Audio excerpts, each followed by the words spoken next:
बिस्मिल्लाहिर्रहमानिर्रहीम। अस्सलामु अलैकुम डियर स्टूडेंट्स। आज हम अपना लेक्चर नंबर 6 जो वीक 3 का है उसको डिस्कस करेंगे। तो सबसे पहले टास्क को जो है वो देखते हैं। आइए, आज का जो लेक्चर एजेंडा है उसमें flow chart to solve problems को हमने प्रैक्टिस करनी है। हमने इससे प्रीवियस लेक्चर में जो है फ्लो चार्ट की काफ़ी एग्जांपल्स प्रैक्टिस की थी, फ्लो चार्ट 9 तक।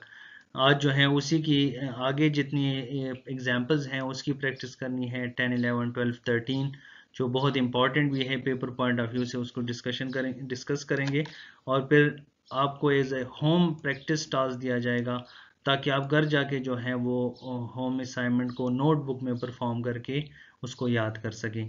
तो आइए अपने पहले टास्क की तरफ चलते हैं।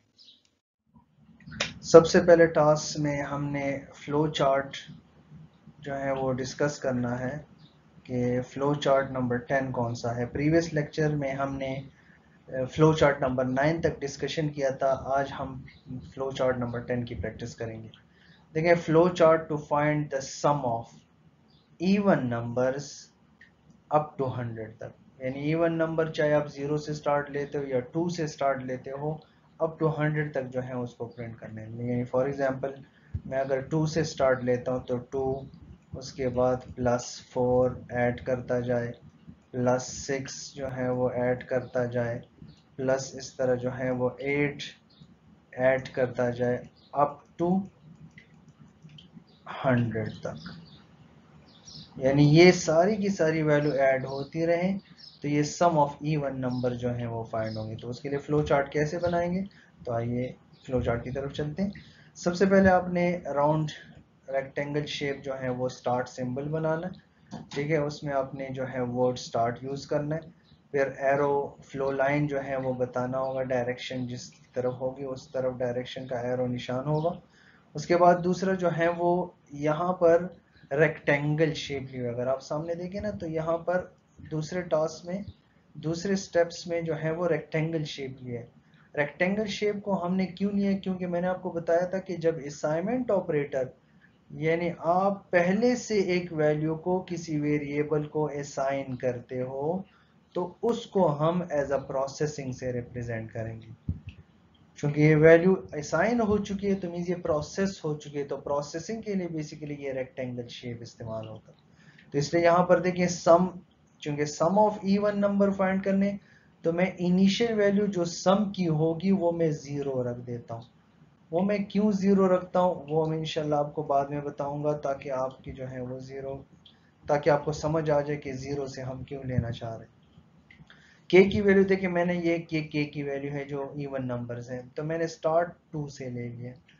तो के की वैल्यू मैंने स्टार्ट 2 से ले ली, और सम की जो वैल्यू है यानी जिसकी ये जो इवन नंबर ऐड होंगे उसके साथ वो सम कैलकुलेट होता रहे, तो उसकी इनिशियल वैल्यू मैंने 0 से स्टार्ट ले ली। उसके बाद मैंने तीसरे टास्क सीक्वेंस में जब अगर मैं आऊँ तो यहाँ पर सामने देखें sum is equal to sum plus k, यानी यहाँ पर वो sum of even number find करने। देखिए, सम ऑफ इवन नंबर को फाइंड करने के लिए आप क्या करोगे, इस सम को कॉल करोगे, ठीक है, और उसके साथ इस के को ऐड कर दोगे। तो जो वैल्यू आएगी, यानी फॉर एग्जांपल पहली वैल्यू सम की क्या पड़ी है, वो 0 है। तो देखिए 0 + 2, 0 + 2, अब सम की वैल्यू क्या हो जाएगी, वो हो जाएगी आपकी 2 वैल्यू। तो देखिए सम में जो है वो 2 स्टोर हो चुका है।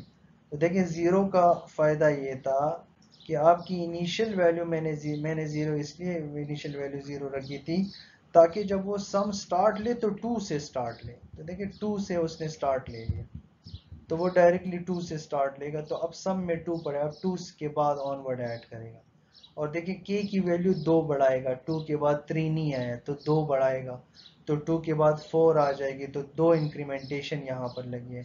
तो बाई 2 इंक्रीमेंट होगा तो के में पड़ी थी वैल्यू 2, जब इसके साथ जो है वो 2 ऐड कर देगा तो के में अब क्या जो है वो स्टोर हो जाएगी 4 वैल्यू। इसलिए याद रखिए जो रीसेंट वैल्यू होती है, कोई भी वैल्यू जब प्रेजेंट होती है किसी वेरिएबल की तो उसको लिया जाता है, ना कि प्रीवियस वैल्यू को। तो यहाँ पर 4 की वैल्यू जो है वो के में स्टोर हो जाएगी। जब आपकी k की वैल्यू चेंज हो गई, वेरिएबल अपनी वैल्यू चेंज करता है, ये याद रखें। इंशाल्लाह जब प्रोग्रामिंग इन सी पढ़ाऊंगा तो वहां पर आपको काफ़ी चीज़ें जो हैं वो क्लियर हो जाएंगी, लेकिन अगर यहाँ पर आपको थोड़ी बहुत समझ आ जाए तो इंशाल्लाह वहां पर थोड़ा सा बनाने में आसानी होगी।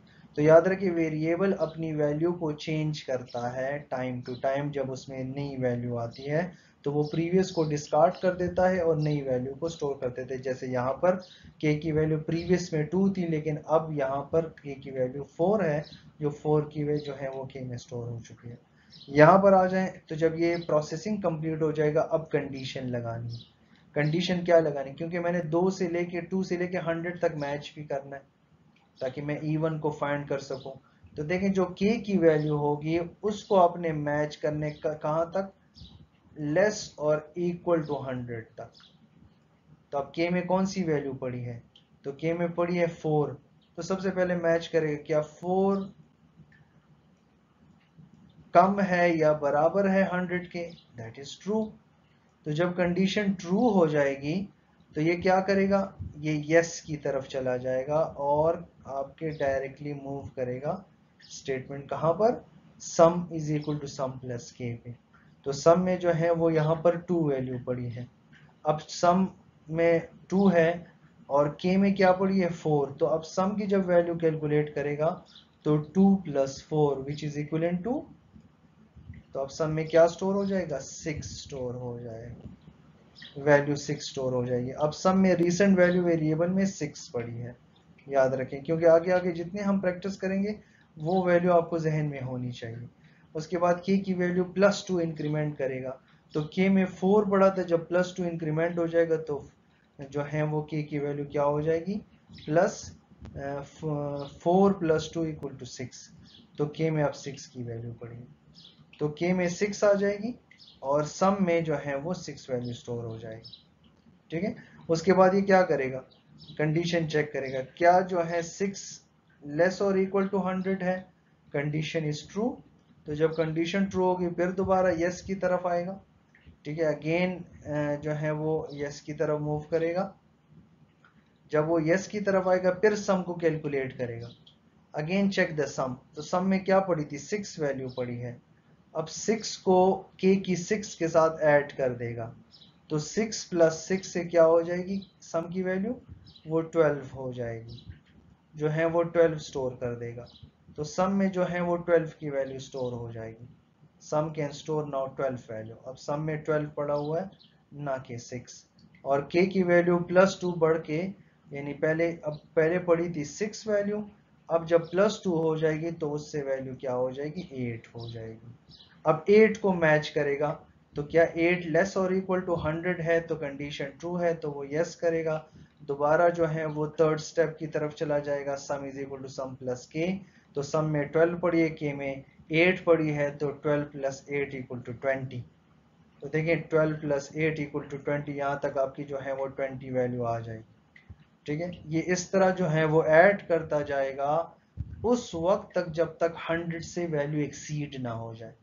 यानी फॉर एग्जांपल अगर आपकी k की वैल्यू जो है वो बढ़ गई है 102, k 102 हो जाए, ठीक है, और सम वो ऑलरेडी कैलकुलेट कर चुका होगा, तो अब मैच करेगा क्या 102 जो है वो लेस और इक्वल टू 100 है, 102 इज लेस और equal to 100, the condition is false. तो जब फॉल्स हो जाएगा तो ये नो की तरफ आ जाएगा। जो ही वो नो की तरफ आ जाएगा तो आपकी जितनी भी सम हो चुकी हैं वैल्यू, वो सारे के सारे सम कॉल करके उस वैल्यू में आउटपुट स्क्रीन पे डिस्प्ले कर देगा और आपका प्रोग्राम जो है वो क्या हो जाएगा, स्टॉप हो जाएगा। उम्मीद है कि आपको ये क्लियर हो चुका होगा। आइए नेक्स्ट एग्जांपल की तरफ चलते हैं।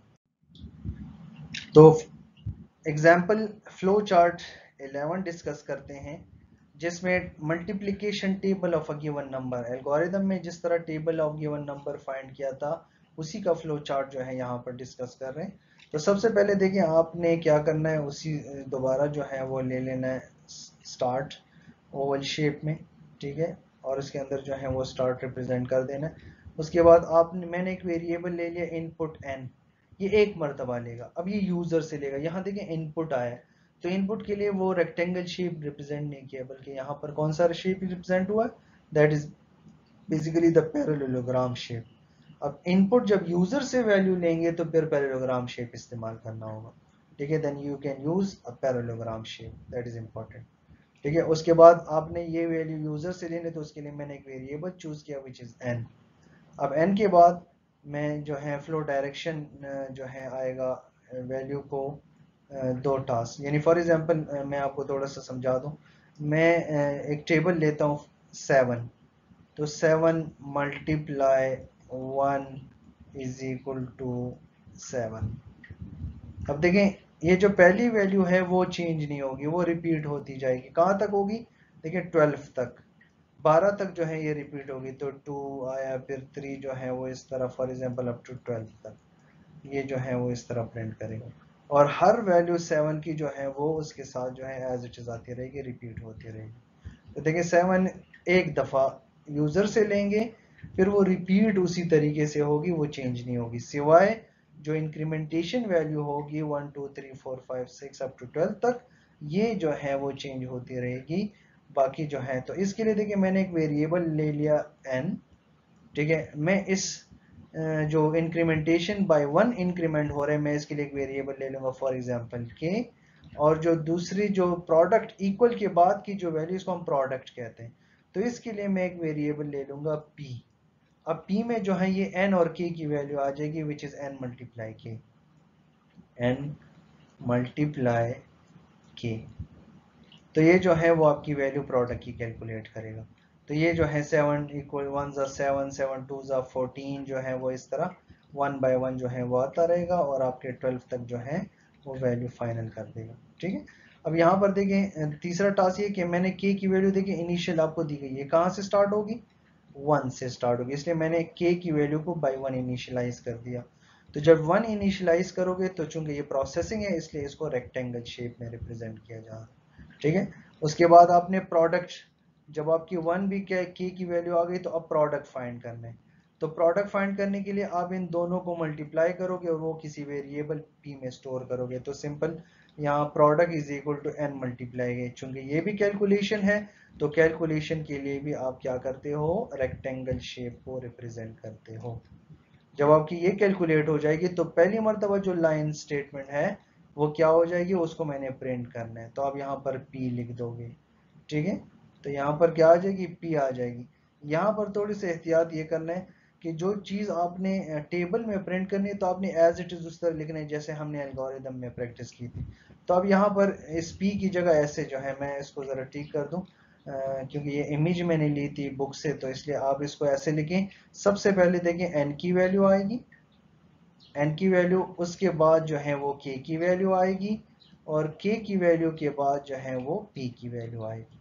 तो तीन मुख्तलिफ जो है वो एक साथ आपने ऐसे लिख देने n k p। तो चूंकि जब आप प्रोग्रामिंग प्रैक्टिस करोगे तो फिर आपको ये मल्टीप्लाई भी यूज करना होगा, ये इक्वल साइन भी जो है यहाँ पर जो है वो इस्तेमाल करने होंगे, ताकि हम उसको फिर प्रैक्टिस कर सकें। लेकिन फिलहाल आपको सिर्फ समझाने के लिए, क्योंकि यहाँ पर पूरा टेबल प्रिंट करने है 7 1 एंड 7, तो इसलिए जो है वो पहली मरतबा n जो 7 होगा, k में जो है वो 1 स्टोर हो जाएगा, तो 7 इंटू 1, और p में जो है वो प्रोडक्ट स्टोर हो जाएगा, तो 7 इंटू 1 इक्वल टू 7 जो है वो आ जाएगा।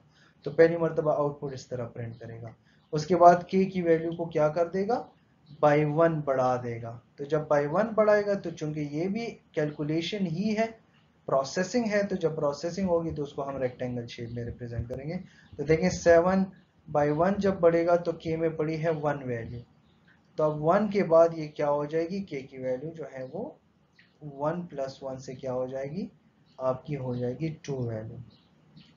जब k की वैल्यू 2 हो जाएगी, तो यहाँ आप कंडीशन चेक करेगा, क्या 2 जो है ये लेस और इक्वल टू 12 है, ये ख्याल रखें। k की वैल्यू, k की मैचिंग करनी, क्योंकि यहाँ पर इंक्रीमेंटेशन अगर आप देखें, ये सारे जो है 1 से लेके 12 तक, तो ये बाय 1 चेक करता रहेगा और उसको जो है वो प्रोडक्ट लेता रहेगा। तो क्या 2 लेस इक्वल टू 12 है, द कंडीशन इज ट्रू। तो जब ट्रू होगा तो ये यस की तरफ होगा, तो ये डायरेक्टली आपके प्रोडक्ट की तरफ, स्टेप की तरफ मूव कर लेगा। अब जब प्रोडक्ट की तरफ आएगा, फिर एन में वही 7 पड़ा है, वो चेंज नहीं हुआ है, लेकिन k की वैल्यू 1 से 2 हो गई तो 7 मल्टीप्लाई 2 इक्वल टू 14, तो 14 प्रोडक्ट में आ जाएगा। और फिर आउटपुट जो है वो नेक्स्ट स्टेप की तरफ जब आउटपुट में आएगा तो आउटपुट में जो है चूंकि ये पैरेललोग्राम है डिस्प्ले करने के लिए, तो इनपुट आउटपुट दोनों एज ए पैरेललोग्राम यूज करते हैं। तो यहाँ पर n वही 7 होगा, k की वैल्यू जो है वो 2 है तो वो 2 यहाँ पर सामने डिस्प्ले कर देगा, और जो प्रोडक्ट की वैल्यू है जो यहाँ से 14 आई है वो 14 प्रिंट कर देगा। तो 7 2 14 जो है वो इस तरीके से प्रिंट कर देगा। उसके बाद फिर k की वैल्यू को जो है वो बढ़ा देगा, बाय 1 इंक्रीमेंट करेगा which is k is equal to k plus 1। तो अब k में पड़ी थी 2 वैल्यू, 2 प्लस 1 से क्या हो जाएगी, अब k की वैल्यू जो है वो 3 हो जाएगी, 2 प्लस 1 इक्वल टू 3। अब 3 को मैच करेगा 12 के साथ, क्या 3 लेस और इक्वल टू 12 है, द कंडीशन इज ट्रू। तो वो क्या करेगा, नीचे आएगा, कंडीशन चेक करेगा, यस है, तो स्टेप नंबर 4 की तरफ चला जाएगा जहां पर प्रोडक्ट है। वो प्रोडक्ट दोबारा जो है वो कैलकुलेट करेगा, तो product is equal to n multiply k, n वही 7 है और k की वैल्यू जो है वो 3 हो जाएगी, तो 7 इंटू 3 दैट विल बी 21। तो आपकी वैल्यू जो है वो 21 आके सामने स्क्रीन पे जो है वो डिस्प्ले कर देगा आउटपुट में जो आपको नजर आ रहा है। फिर k की वैल्यू को इंक्रीमेंट करेगा, ये उस वक्त तक चलेगा जब तक k की वैल्यू जो है वो 12 से एक्सीड ना हो जाए। जो ही वो 14 करेगा, k की वैल्यू 14 हो जाएगी, तो मैच करेगा क्या 14 लेस और इक्वल टू 12 है, तो कंडीशन आपकी जो है वो फॉल्स हो जाएगी, नो हो जाएगी। तो ये डायरेक्टली नीचे आके प्रोग्राम को स्टॉप कर देगा और आपका पूरा का पूरा टेबल जो है वो ये प्रिंट कर देगा। तो ये है multiplication of a table of a given number.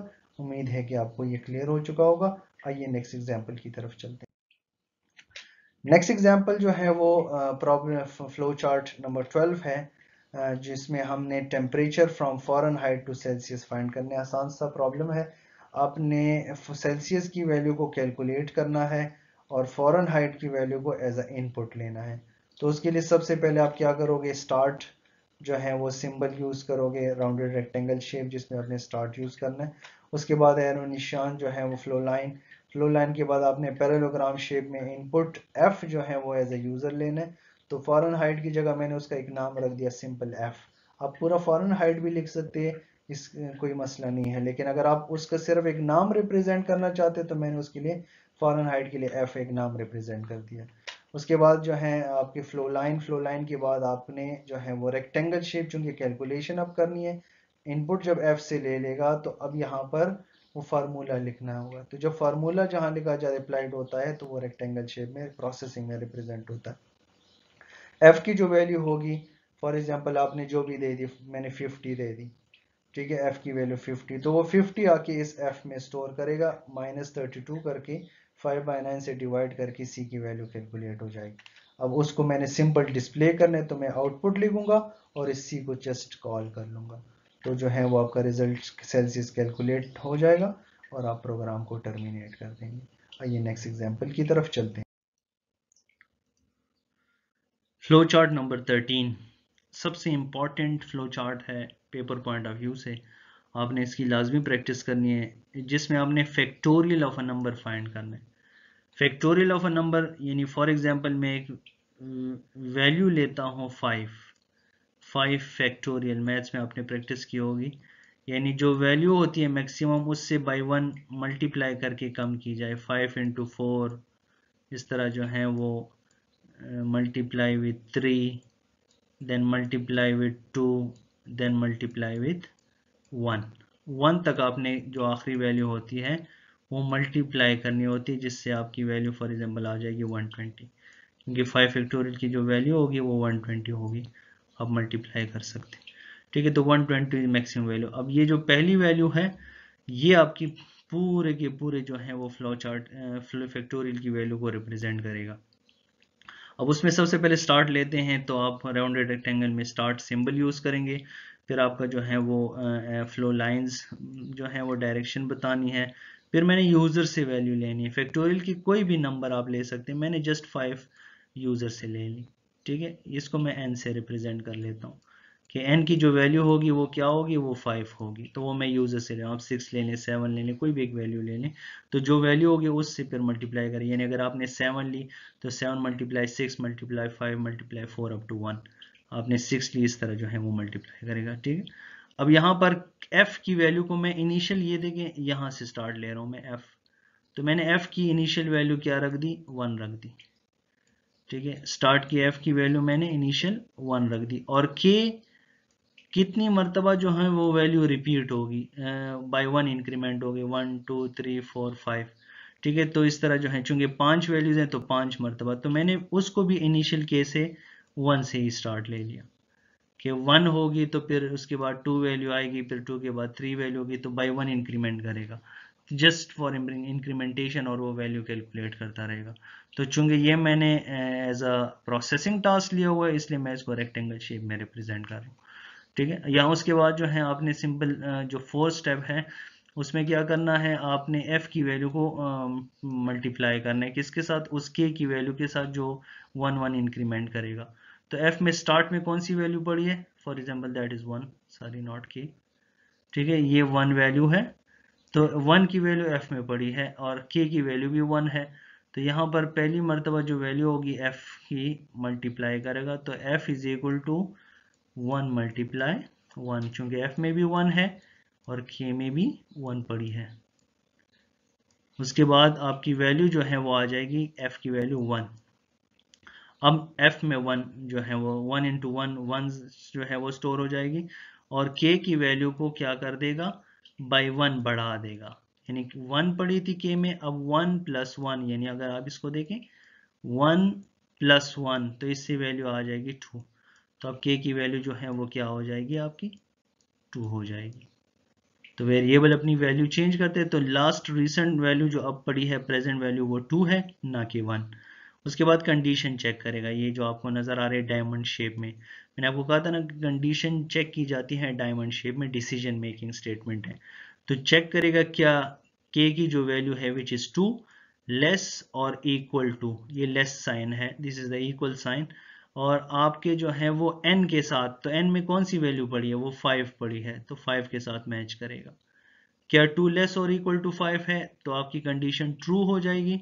तो ये यहां से स्टेप नंबर 4 की तरफ आ जाएगा। जब यस होगी तो स्टेप नंबर 4 की तरफ आएगा, फिर f की वैल्यू को मल्टीप्लाई करेगा। तो अब f की वैल्यू को जब मल्टीप्लाई करेगा तो f में रिसेंट वैल्यू पड़ी है 1 और k की रिसेंट वैल्यू पड़ी है 2, तो वो 1 मल्टीप्लाई 2 को मल्टीप्लाई कर देगा, जिससे वैल्यू क्या आ जाएगी, पहली f की वैल्यू जो है वो 2 हो जाएगी।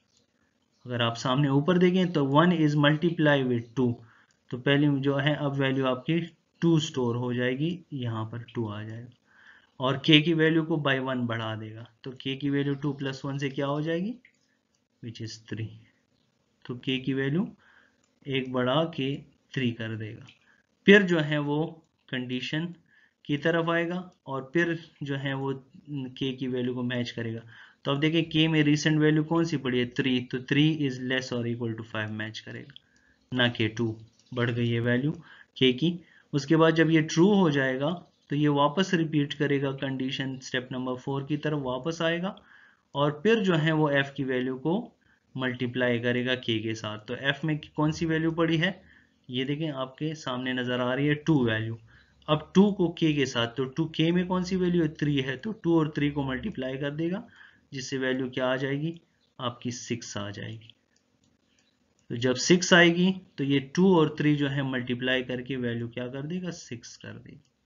तो f में अब 6 पड़ा है, ना कि 2 वैल्यू, और k की वैल्यू को बाय 1 बढ़ा देगा, तो इससे वैल्यू 3 प्लस 1 से क्या हो जाएगी, 4 हो जाएगी। फिर कंडीशन चेक करेगा, कंडीशन चेक करेगा तो क्या 4 इज लेस और इक्वल टू 5 है, तो कंडीशन ट्रू हो गई।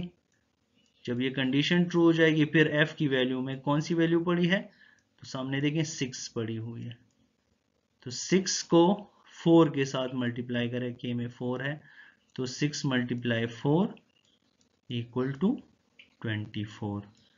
तो f में आके 24 वैल्यू आके स्टोर हो जाएगी, जो यहाँ पर सामने भी नजर आ रहा है, 6 is multiply with 4 which is equal to 24।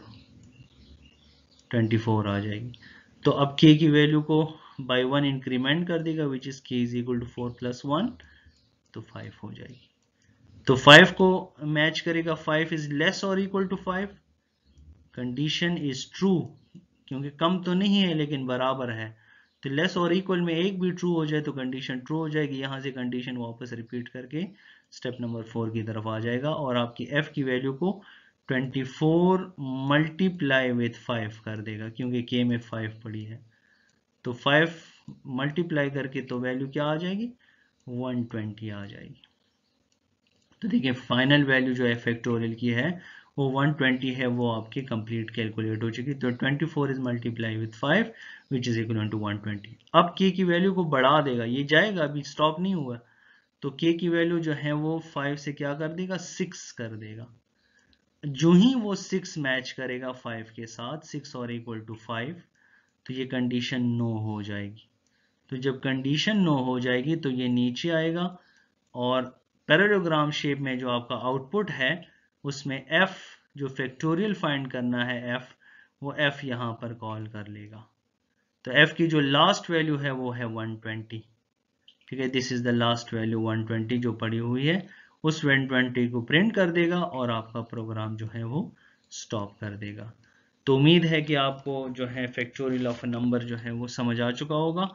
अगर आप यहाँ से जो है वो वैल्यू स्टार्ट लेते हो, f की वैल्यू 5 लेना चाहते हो, फॉर एग्जांपल मैं लेफ्ट टू राइट जाना चाहता हूँ, तो f की वैल्यू अगर आपने 5 रखी है तो फिर ये जो साइन होगा k इज लेस देन की जगह आपने k इज ग्रेटर और इक्वल टू n रखना होगा। ठीक है, sorry, n is greater than equal to 1 रखना होगा। तो आप फिर कंडीशन या ऐसे रखोगे या n इज ग्रेटर देन 0 रखोगे, n इज ग्रेटर देन 0, तो फिर ये कंडीशन आएगी। तो फिर मैच करेगा कि अब 5 ग्रेटर देन 0 है तो कंडीशन ट्रू है, लेकिन यहां पर अब इंक्रीमेंट नहीं लगेगा, डिक्रीमेंट लगेगा। k को एक कम करोगे, k की वैल्यू जो है बाई 1 कम होगी। तो 5 से 4, 4 से 3, 3 से 2, 2 से 1, इस तरह कम होती जाएगी। तो वहां पर फिर -1 लगेगा। ठीक, और k की वैल्यू को आप 5 से स्टार्ट लोगे, 5 इंटू 4 इंटू 3 इंटू 2 इंटू 1, ताकि वो एक एक कम करता जाए। ठीक है, तो ये आपकी जो है वो आप इसकी प्रैक्टिस कर लें ताकि आपको जो है वो और भी अच्छे तरीके से समझ आ जाए। तो जो आपको आसान लगे उसकी आप उसी तरीके से प्रैक्टिस कर लें। और आइए होम असाइनमेंट की तरफ चलते हैं। आपको मैं एक होम असाइनमेंट टास्क दे रहा हूँ जो आपने नोटबुक में लाजमी करना होगा, ताकि आप जो है वो उसको एज अ नोट्स क्वेश्चन जो है वो आपके नोट्स बुक में भी हो और आप उसको आसानी से याद भी कर सकें। होमवर्क टास्क जो है आपको दिया जा रहा है, जिसमें आपने शॉर्ट क्वेश्चन है, जो एक्सरसाइज के क्वेश्चन है वो आपने खुद करने हैं। कंप्यूटर क्या है ये यूनिट 1 इंट्रोडक्शन में बिल्कुल स्टार्ट पेज पे ही है, आप उससे नोट कर लें, आपको इंशाल्लाह क्लियर हो जाएगा। एल्गोरिदम की डेफिनेशन आपने परफॉर्म करनी है, उसका रोल जो है ऑलरेडी मैं लेक्चर नंबर 2 में डिस्कस कर चुका हूँ, अब वहाँ से देख लें, बुक देख लें, वहाँ से नोट कर लें। फ्लो चार्ट लेक्चर नंबर 4 में काफ़ी डिटेल से डिस्कस कर चुका हूँ, आप वहाँ से उसको लिख लें। Advantages of using flow chart, आप इंटरनेट का इस्तेमाल कर लें या जो है वो करेक्टरिस्टिक्स के कुछ पॉइंट्स उठा लें और वहाँ से एडवांटेज ऑफ फ्लो चार्ट जो है वो लिख लें। और 4 ग्राफिकल सिम्बल्स, मैंने तो ज़्यादा 6-7 ग्राफिकल सिम्बल्स आपको बताएं, आप कोई से 4 सिम्बल्स ले लें और उसकी जो है वो फ्लो चार्ट बना दें, सिम्बल्स बना दें और फिर उसको एक्सप्लेन कर दें। तो ये आपका एक होम टास्क है, आप इसको लाजमी प्रैक्टिस कर लें ताकि आपको अच्छे तरीके से प्रैक्टिस हो सके। और thank you for watching this lecture. इंशाल्लाह अगले लेक्चर में चैप्टर नंबर 2 स्टार्ट करेंगे। आज के जो एजेंडा था लेक्चर का, इसमें चैप्टर नंबर 1 कंप्लीट हो चुका है। उम्मीद है कि आपको चैप्टर नंबर 1 जो है वो क्लियर हो चुका होगा। चैप्टर नंबर 2 इंशाल्लाह डिटेल से डिस्कस करेंगे अगले लेक्चर में। उस वक्त तक के लिए अल्लाह हाफिज़, अस्सलाम वालेकुम।